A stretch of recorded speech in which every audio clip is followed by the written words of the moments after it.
और अब वक्त हो गया है अपने दूसरे एआई एंकर से मिलने का, जिनका नाम है एआई एंकर कृष। तो कृष से जानते हैं प्रधानमंत्री कृषि सिंचाई योजना के बारे में। कृष, क्या जानकारी है आपके पास? नमस्ते, आप देख रहे हैं डीडी किसान। मैं हूं एआई कृष और आज हम प्रधानमंत्री कृषि सिंचाई योजना के बारे में पूरी जानकारी देंगे। प्रधानमंत्री कृषि सिंचाई योजना का मकसद है कि भारत के किसान मानसून पर कम निर्भर रहें और हर खेत को पानी मिले। इस योजना के लिए सरकार ने अगले 5 सालों के लिए 50,000 करोड़ रुपए और इस साल के लिए 5,300 करोड़ रुपए दिए हैं। इस योजना के तहत जल संसाधन, नदी विकास और गंगा पुनरुद्धार मंत्रालय, ग्रामीण विकास मंत्रालय और कृषि मंत्रालय मिलकर काम करेंगे। इस योजना का मुख्य उद्देश्य है खेती की जमीन बढ़ाना, जलाशयों को भरना, पानी को बचाने के तरीके अपनाना और आधुनिक सिंचाई प्रणाली जैसे ड्रिप और स्प्रिंकलर का उपयोग करना। 2015-16 के लिए सूक्ष्म सिंचाई के लिए 1,800 करोड़ रुपए का बजट तय किया गया है।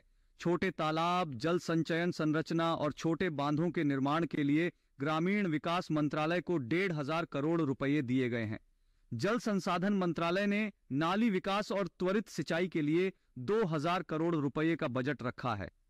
कृषि मंत्रालय ने जल बहाव को नियंत्रित करके और पानी की उपलब्धता के अनुसार फसल उत्पादन बढ़ाने के लिए योजनाएं बनाई हैं। इस योजना में सांसदों और विधायकों का भी महत्वपूर्ण रोल होगा। जिला सिंचाई योजना बनाते समय उनके सुझावों को ध्यान में रखा जाएगा ताकि स्थानीय जरूरतों के अनुसार योजनाएं बन सकें। इस साल 13.4 लाख हेक्टेयर क्षेत्र की सिंचाई का लक्ष्य है। इसमें एआईबीपी, लघु सिंचाई, सीएडी, भूमि सुधार योजना, तालाबों का पुनरुद्धार और सूक्ष्म सिंचाई योजना शामिल हैं। योजना को सही ढंग से लागू करने के लिए राज्य और जिला स्तर पर समितियां बनाई गई हैं। जिला स्तर पर जिलाधिकारी की अध्यक्षता में एक समिति बनाई गई है जिसमें कृषि, वन और बैंक अधिकारियों को शामिल किया गया है। राज्य स्तर पर मुख्य सचिव की अध्यक्षता में एक राज्य स्तरीय समिति बनाई गई है जो योजना को मंजूरी देगी, उसकी निगरानी करेगी और समीक्षा करेगी।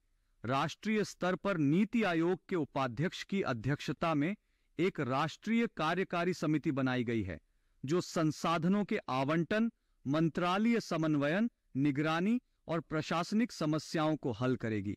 इसके अलावा प्रधानमंत्री की अध्यक्षता में एक अंतर मंत्रालय राष्ट्रीय कार्यकारी समिति भी बनाई गई है जिसमें संबंधित मंत्रालयों के मंत्री शामिल होंगे। कृषि मंत्री इस योजना की गाइडलाइन जारी करेंगे जिससे इसे सही तरीके से लागू किया जा सके। इस योजना से किसानों को खेती के लिए पानी मिलेगा और खाद्य सुरक्षा भी मजबूत होगी। धन्यवाद और जुड़े रहिए हमारे साथ, जहां हम आपको कृषि और किसानों से जुड़ी हर महत्वपूर्ण जानकारी देते रहेंगे। नमस्कार।